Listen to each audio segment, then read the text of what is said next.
initial exam, and I looked at you like really confused, and you kind of gave me that look. And there was other patients in the lobby, and I blurted, it was like, oh, you mean how? Like, do I shit good? And then you just kind of like that. And it was like, I asked about frequency. I don't remember doing that in front of other patients. No, there's a few people in the lobby. I was like, oh, was that loud? While you were in my office. Yeah. It's like no shame at all. And it's just like, what? It's just pooping. Like, who gives a fuck? Right. But I asked the question. Yeah, and I had a medical setting. I had to ask a question, get it clarified, because again, like, not all of us speak the lingo, and it took me a while what bowel was, because I don't hear about that every. Actually, I think that was the first time I heard it, because even like my general doctor, my family doctor, she's never used that term with me. I guess. So she says, "How often do you poop?" No, she's never asked me that question before. I mean, it should be a regular question in healthcare. Well, you can tell a lot about your health based on your poop. Like, you go in, you check in, they stick your finger up the butthole, I guess. I don't know what they do. They grab the balls, I didn't do that. And they tell me, well, no, I mean, but and then they tell you to turn your head to the left and cough, and then after a while, I'm kind of like, you gonna let go of my balls now, or we're gonna? I haven't had that experience. Okay, well, it was and then there's a nurse practitioner right there. She was just trying to keep from laughing, and then she's okay, like, you can let go. But it's a normal day-to-day thing when you're in healthcare. Like, I mean, we did have to practice those exams, actually, as a chiropractor in physical diagnosis class. Yeah. Not on real people. I think in other schools, they practiced on real people. In Texas, then it was models, like right. plastic So you guys models. do go through a very identical regimen that exactly as a medical profession would go through as well. Right. Yeah. We have to learn physical diagnosis. We go through a lot of the same classes. I'll send you something that you can post. Yeah. But we actually have more classroom hours than a medical doctor. Because a lot of my friends are medical doctors. Right. But they had more hours in the hospital. So they need more hands-on training. And we take more hours in neurology, in spinal anatomy, and just anatomy in general. Like, I helped my friend who's an MD study for her medical boards in anatomy. Okay. Because that's not, we were at her bachelor party actually, and somebody was like, so where's my TFL, or what's a SOAS? And she was like, I don't have any fucking clue. See, I don't even know what that means. means. Ask Brittany. yeah. But real quick, I want to do a quick introduction. This is Dr. Brittany Hines, who's been practicing chiropractic care for how long? For 9 years almost. Yeah. You say that like that's a bad thing. It's a long time. I mean, I started working chiropractic in 2002. Did you really? So that was 17 years ago. And full disclosure, I am one of her patients. So don't think I'm going to come out here with any kind of bias. She knows full well what this kind of podcast is all about. Even though we're all nerds and whatnot, I do remember, like, I came in... This is going to sound a little corny and a little nerdy. Like, I was playing a game for a very extreme amount of time because I got caught up in it. And then you questioned me about, like, what was your posture like? And I was like sitting down like this the entire time. Gamer posture. Yeah, the gamer posture. My neck was stiff and whatnot. So I had to get you to break me in and whatnot. So if you game a lot, guilty as charged, I do recommend you go see a chiropractor and get your shit readjusted. Yes. Brittany has been there. I trust her, not necessarily with my life, but with my spine, because she's like, I mean, how many times have I had to come in like last minute saying, hey, I did something stupid. Oh yeah, a lot. You say that a lot. Yeah. And even the thing, what was, because the last time you were out of town, I freaked out, and I was trying to get a hold of somebody because it was a 24-hour fitness right off of 121 and 183. And we're in that general area, like it's like the Euless South Lake, where they kind of collide into each other. Yeah. And then I realized, like, it was like a national holiday, so everybody was off. There was a chiropractor facility right next door to 24. Well, not necessarily next door, but due to whatever holiday or we're our doors are closed. So I'm thinking in my head, like, who the hell is still in town? Not in town. That's when I called Tracer, one of your a mutual friend of ours. Yeah, a mutual friend of ours, and then he just kind of like, ugh. I was like, thanks, buddy. I'll see you in an hour. You know? So I literally drove from like one side of the town all the way over there just to go see him. Cause like I picked up a weight and this is so stupid. Like I picked up a weight the wrong way. Cause I was, I was motivated. I was excited. I was ready to get things done. I got a little cocky along the way. Yeah. And it's one of those stupid things where, you were bending and twisting, weren't you? Yeah, I was. Yeah, most common way to injure your low back is bending and twisting, often while lifting. Yeah, and this was a 45-pound weight. And then I dropped it. I was so anxious to get on that bench press and start jacking up. And then I was like, oh, that didn't feel right. So I dropped the weight, and then I lifted it. Good for you for listening to your body. Yeah, I know, because last time I've had multiple accounts where I was kind of stubborn enough, like, and you pushed through it and made it worse. Took longer to heal. Okay. I'm just saying that's what guys do. Yeah. It's not just you. Okay. All right. Ian calls me out. I don't need my own. God, just I know. I fuck up a lot. Okay, and sometimes I get stupid and I just like I just want to just get things done and make sure I want accomplishment, but I kind of That's why most of my patients are female, because we're more intuitive, more in tune with our bodies, and we'll take care of a problem and not make it worse, so bad. I took care of it within the first hour. Even Tracer told me, yeah. I've trained you well. Hey, Ian, we're going to cut that out, right?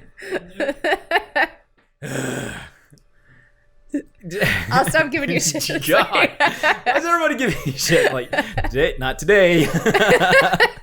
No, but for one of the things I want to hit up on is, I had this conversation with a neighbor of mine who says like, oh well, chiropractic, and if you're wondering what that noise is in the background, it's her dog. My therapy dog. Yeah, you want to grab her?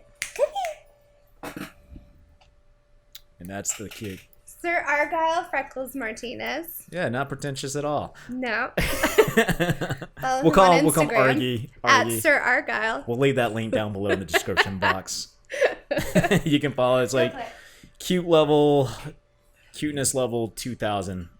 Like you just want to rub pet him all day. Yeah, pretty much. He barks at me when I'm with patients and not paying enough attention to him. He'll sit there and bark at me like, you need to pick me up now. All the patients love it when he's there. They do. They love him. I get distracted, and I'm supposed to do my warm-ups, but I never do it.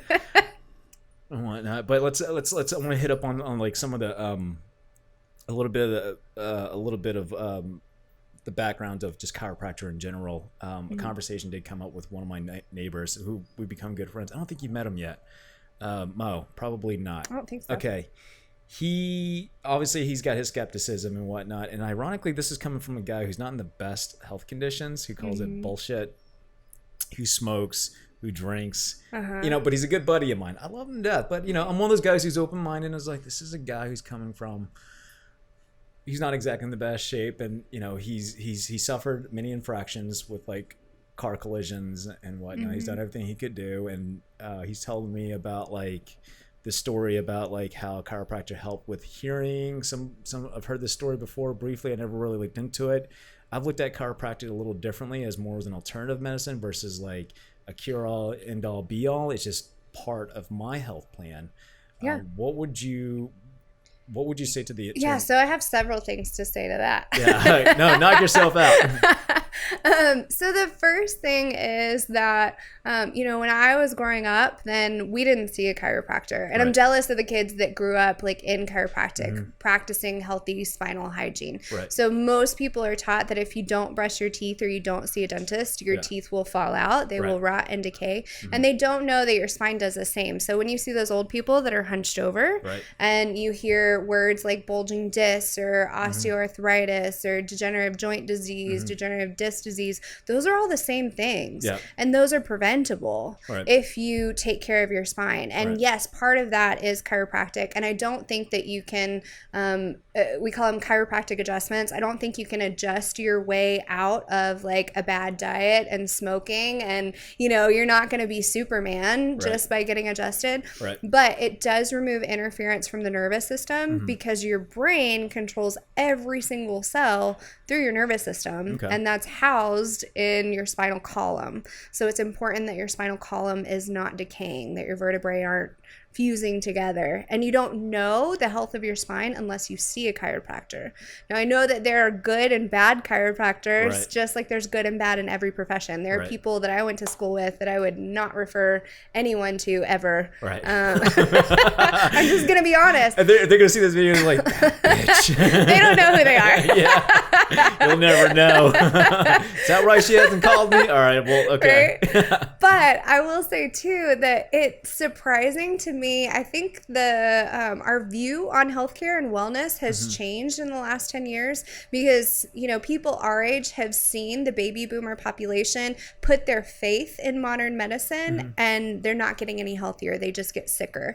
So it's crazy to me when somebody, has more faith in a medication that has 10 million side effects, the worst of which is death. And then they're questioning what I do. Too morbid about this. It's like, well, I'm just saying, there's a lot of medications out there. And that's what, when I first started working for a chiropractor, I had no idea what they did. I just needed to get myself through school. I was majoring in accounting and then business management. And I got an interview with a chiropractor. And the first day I was there, I was typing up a report and I went... and popped my back and his jaw dropped and he's like, what are you doing? I said, I don't know. It feels good. I've always done that. And he's like, well, do you know what we do here? And I said, are you guys like massage therapists? I had no idea that he was really a doctor. Like I was uneducated. So I don't get upset when people say that to me. I just laugh because that was me before I got into it. And then the more that I was there, actually, I got my first examination right after that happened. He was like, you're getting an exam because you've probably been messing yourself up.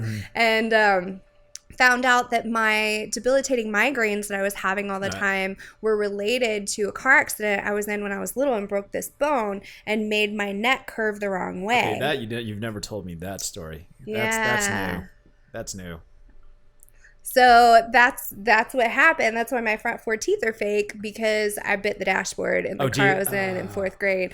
And so that really jacked up my neck, but I didn't realize that my migraines were linked to my neck issue or that I even had a neck issue because I didn't have any neck pain. But pain is less than 10% of your nervous system. So that's why people can have degeneration building in their spines and not even know it. So then I got my first adjustment. Okay, and then I'm sitting there, but wait. So I'm sitting there and he comes up behind me. And my dad used to love those Jean-Claude Van Damme movies. Well, and in all of those, he would come up behind people and like kill them by twisting their necks, right?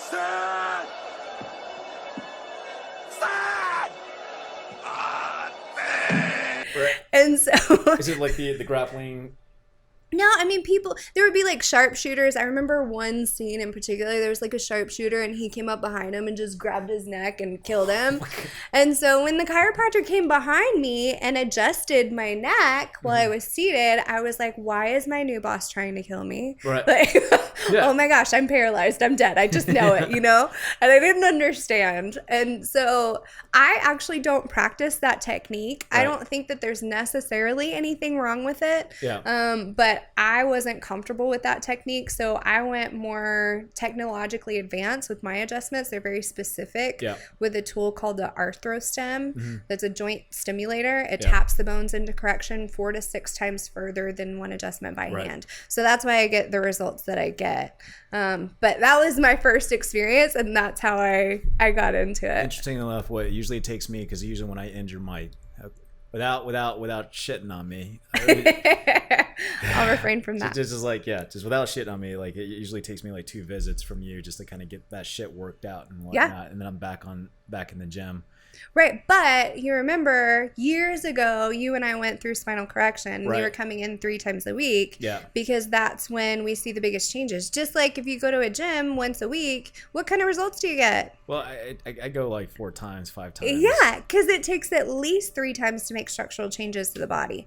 So that's why we see people more consistently. I wish I could fix people in one adjustment. Yeah, because you can't get back to 100%. No, it's not possible. And that's when we see the biggest changes. People have more energy and better sleep. So that's why those are my recommendations. Misconceptions with the idea of holistic / alternative medicine, because I think Ian and I had this little, I don't know if you want to call it a debate. It was just him just talking about like him calling it bullshit, where he was saying like, Ian, what was it? Something about the crystals. Something about crystals. Oh, I don't mess with that. But it was somebody I know who was like a chiropractor, and the way they did it was like they would do this thing where they would place their hands over you, and they'd be like, oh, type shit, and they literally can call themselves a chiropractor. I was like, that's not so, I mean, calling yourself a chiropractor, to be licensed, to be licensed as a chiropractor, you have to go through a certain degree and like a degree program, and then get board certified in your state, or nationally, and then in your state as well.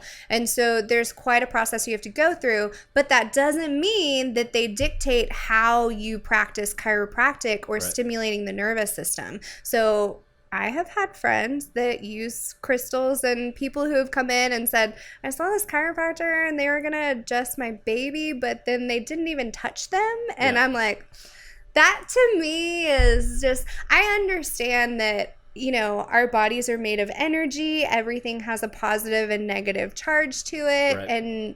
And just like magnets, maybe our energy can affect each other. Well, I mean, your body emits a certain amount of electricity. Like that's why you feel the static.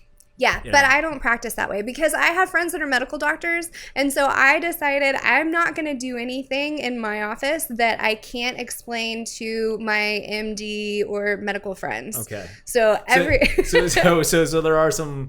There's some weird stuff out there. Yeah. So there's a lot of weird stuff. I'm pretty sure you have to like deal with a lot of this. Yeah. Just, you know, because like I did run into a doctor. I think, what was it? Yeah, today's Monday, right? Yeah. So I met a doctor yesterday who is a general practitioner. I won't give his name out, but if he does see this video, I'm not talking trash about you. You're a great guy. Disclaimer. But you know, he and I'll be frank, like he was, you know, because I even expressed like, yeah, you know, like, you know, I'm bringing on a first doctor. She's a chiropractor, and verbatim he said, "Well, that's your first mistake." It's like, what do you mean? It's just, he was telling me that, well, chiropractors aren't doctors. It's like, well, that's a debate between you guys, like not me. Well, it's not really a debate because my license on the wall says Doctorate of Chiropractic. Right. So I mean, and when we look again at the hours, we have more classroom hours. Here's another thing. They're just uneducated. Right, and I'll leave that between you guys. Like, I'm back. This like when it debates where I'm better off in is like which game title is better. Like that's my field. Well, that's not, and that's the thing. Like we need all the doctors, right? There's a shortage of primary care physicians. We need them for emergency situations, but also to go to a medical doctor and expect nutritional advice when they have 1 hour, not like 1 hour in like over a semester, like 1 hour a week, just 1 hour. My friend who's an anesthesiologist, she had 1 hour of nutrition, and we have 1 hour. Yeah, tons of hours. So to expect nutritional advice or lifestyle advice, they don't have the time for that, and they haven't been educated on wellness. They're educated on sick care. Like, you have this symptoms, this symptom, you're in a crisis situation, you need this drug. And that's what they're taught. That's called allopathic medicine. Chiropractors look at holistic medicine and healthcare as far as, okay, maybe in an emergency you need that drug, but we don't want you to need it all the time. You shouldn't be dependent on it. What can we do to build your body up and remove whatever interference it is, whether it's neurological and a communication issue, or nutritional deficiency, or a toxicity issue, or lack of oxygen and lean muscle mass. You know, there are all these different factors that will determine how your body fights off cancer cells and determine how your body heals itself. It's interesting that you brought up nutrition the way you did. I think you've seen this before. There's a documentary called Hunger for Change. It's an old documentary. I don't know if it's still available on Netflix or Amazon Prime. It's been a long time since I've seen that one. But it was focused, a lot of it was focused, I want to say like nearly almost 100% was focused on nutrition, where like if you were nutrition deficient, like you didn't have the proper vitamins, minerals to fight off certain diseases, that you could equip your body with ways to defend it. You know, I know there's going to be this ongoing on a national debate about whether you should vaccinate or not vaccinate. I always leave that up to people you make your own damn decision. It's like, it's not up to me. Educate yourself and make an informed decision. Yeah. Go off of that. I'm not here to tell you what to do. Yeah. But I've always looked at it as nutrition needs to be my primary care. Yeah. You know, on top of, because like if I can't, if I'm not eating right, it doesn't mean hitting the gym doesn't mean jack shit. Right. You can't out-train a bad diet. Right. And Hippocrates said, let food be thy medicine and medicine thy food. Right. But yet we go to all these synthetic, chemical, man-made drugs right. and expect that to fix us when your body heals itself. And none of these drugs, like, if you take a Tylenol or you take a Prozac or you take whatever it is, does any of that build health in your cells, in your body? No. No. It causes a chemical reaction in the body, but it doesn't cause the body to learn to function and heal at 100%. I mean, that's what you get.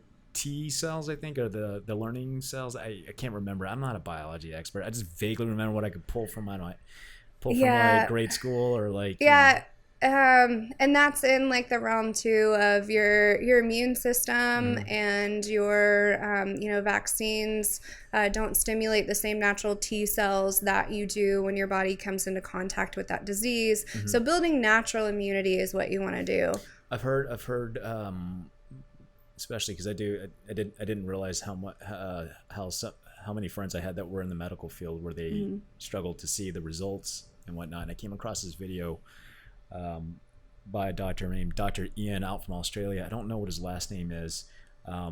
He's a chiropractor, and there's a kid. I don't remember what he was doing, but I guess he was doing a lot of.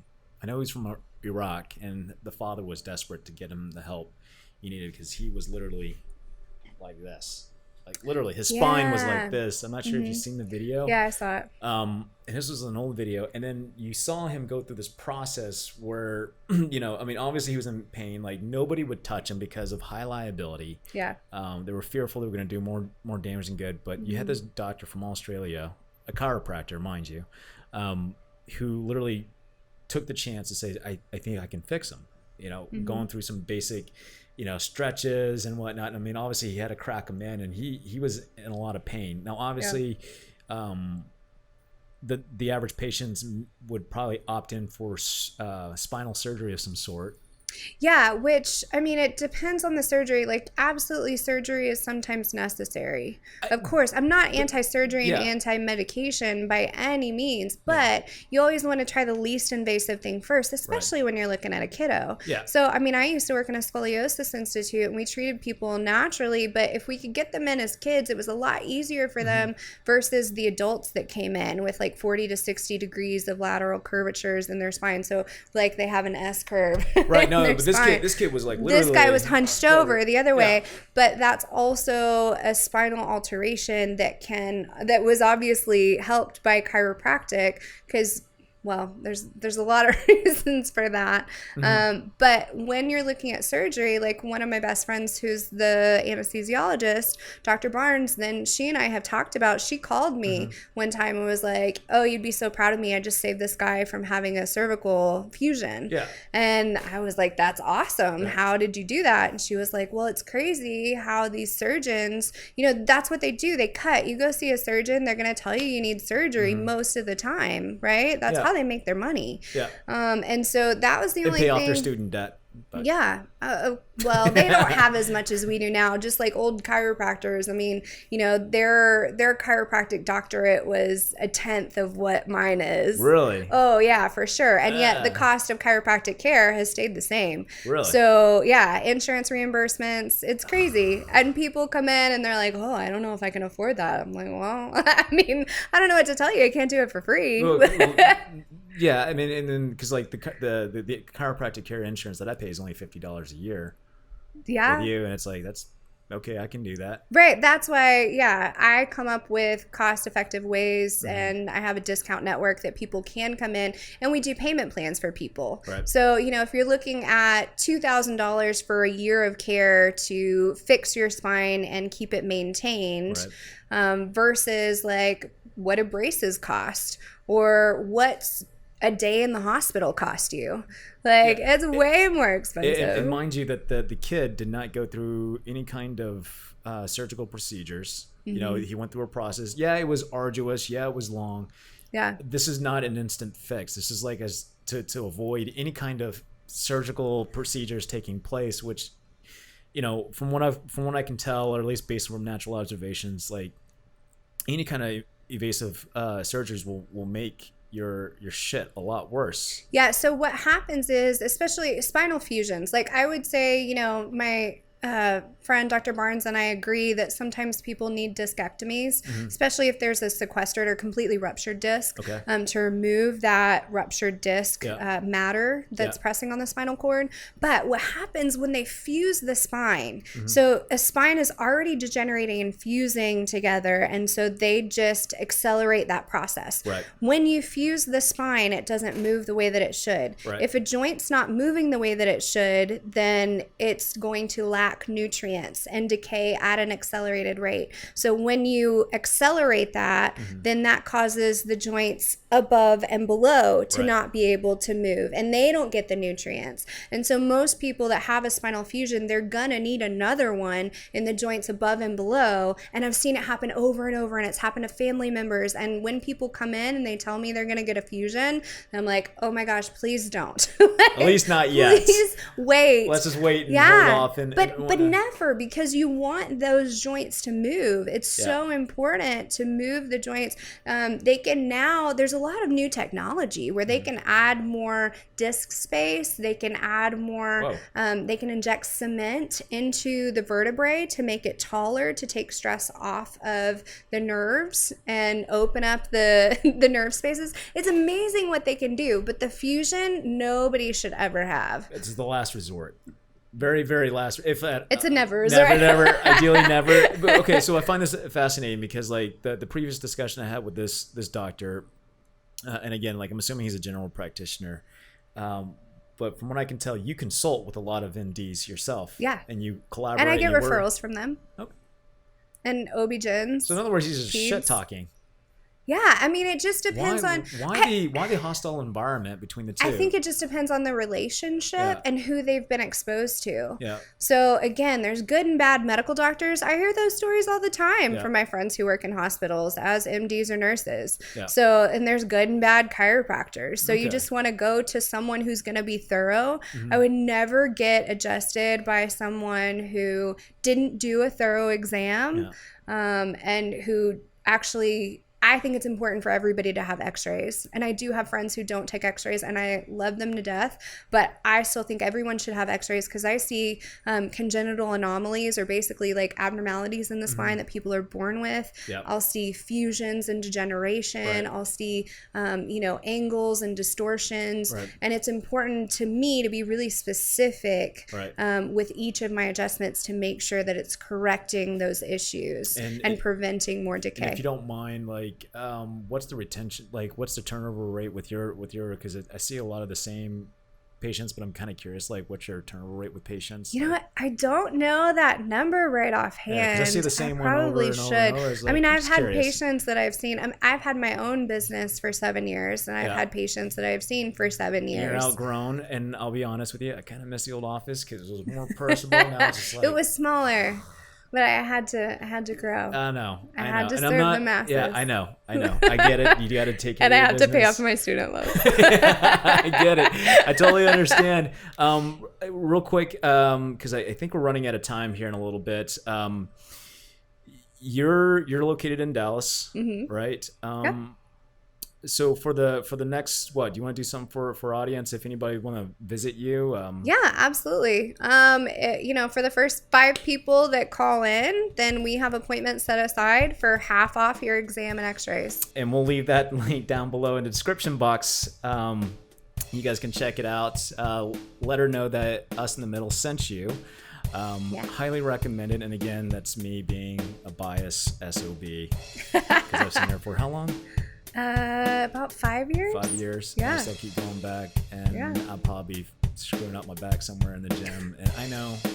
Don't do it. I like my wellness patients that are easier. Am I really that hard? I am not that hard. I'm not that hard, am I? Okay, maybe you got to put a little oomph in me, but I mean... You're worth it. It's okay. Yeah, I can handle it. Okay, thanks. And guys, Brittany, thank you so much for stopping by. I know this is... Thanks for having me. It was a cool setup. Cool. Awesome. Guys, my name's Chau, checking out. And if this is your first time, hit the subscription button, the bell icon for more updates, and we'll see you next time.